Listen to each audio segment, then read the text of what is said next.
Hi guys, welcome to Cinema Thinking Telugu. Here is the review of Godzilla and Kong, the new Empire. Godzilla and Kong movie teaser and trailer చూసి చాలా expectations అయితే పెట్టుకున్నాయి. సినిమాకి అయితే వెళ్ళాను, కానీ కొంచెం disappoint అయ్యా. ఈ మధ్య వస్తున్న ట్రాన్స్ఫార్మర్ సిరీస్ కానీ మాన్స్టర్ వర్స్ లో వస్తున్న మూవీస్ కానీ సేమ్ టెంప్లెట్ తో వస్తున్నాయి. లాస్ట్ ఇయర్ రిలీజ్ అయిన transformers rise of the beast and ఈ ఇయర్ రిలీజ్ అయిన Kong and the new empire movie same ఒకేలాగా అయితే ఉన్నాయి.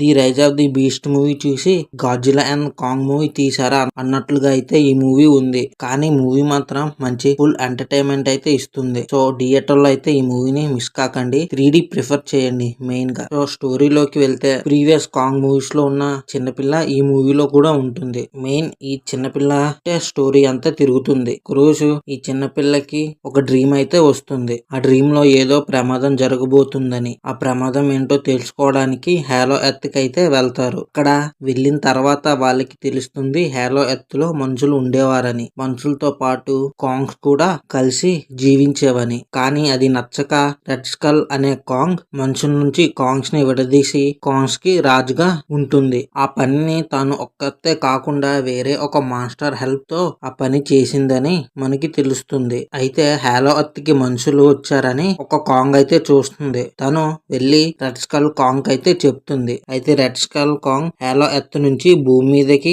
వెళ్లి భూమిని నాశనం చేయాలనుకుంటుంది. అయితే కాంగ్ అండ్ గాడ్జిల్లా ఆ రెడ్ స్కల్ కాంగ్ ని ఆపేరా లేదా అన్నదే మూవీ. అండ్ నేను మూవీలో మెయిన్ స్టోరీ అయితే చెప్పాను. స్టోరీ మూవీలో ఇంకా చాలా డెప్త్ గా అయితే ఉంటుంది. తెలుగు డబ్బింగ్ అయితే సూపర్ గా ఉంది. అండ్ స్క్రీన్ ప్లే అయితే అసలు నాకు నచ్చలేదు. Main highlights action sequence, climax and pre climax action sequence అయితే ఊర మాస్ గా ఉన్నాయి. అంతలాగంటే మన బీసీ సెంటర్ ఆడియన్స్ కూడా విజిలేస్తారు యాక్షన్ సీక్వెన్స్ క్లైమాక్స్ లో. ఇంకా నెగిటివ్ విషయానికి వస్తే మూవీలో టీజర్ అండ్ ట్రైలర్స్ చాలా రిలీజ్ చేశారు. వాటితో పాటు టీవీ స్పాట్స్ కూడా అండ్ చైనీస్ టైలర్ అని సెపరేట్ గా, జపనీస్ టైలర్ అని సెపరేట్ గా రిలీజ్ చేశారు. వాటిలో చాలా కంటెంట్ అనేది రిలీజ్ అయింది. అవి చూసి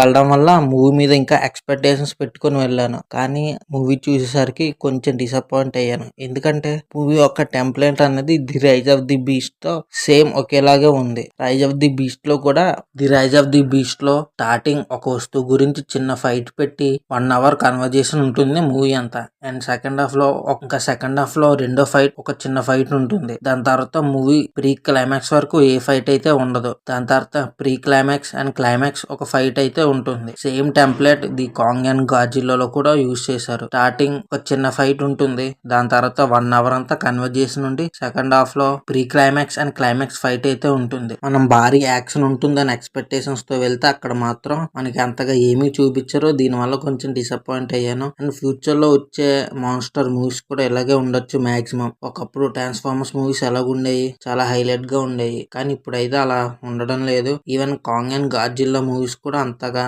యాక్షన్ సీక్వెన్స్ అయితే అంతగా లేవు. క్లైమాక్స్ అండ్ ప్రీ క్లైమాక్స్ లో తప్ప మిడిల్ లో ఒక మంచి యాక్షన్ సీక్వెన్స్ అయితే డైరెక్టర్స్ అసలు పెట్టడం లేదు. ప్లాట్ పరంగా బాగుంది, కానీ యాక్షన్ పరంగా ఇంకొంచెం ఎక్కువ ఫైట్స్ ఉంటే బాగుండు అనిపించింది. ఇప్పటి వరకు మూవీ అయితే ఎవరు చూడలేదో చూడండి. వీడియో నచ్చితే లైక్ చేయండి, షేర్ చేయండి అండ్ సబ్స్క్రైబ్ చేయండి.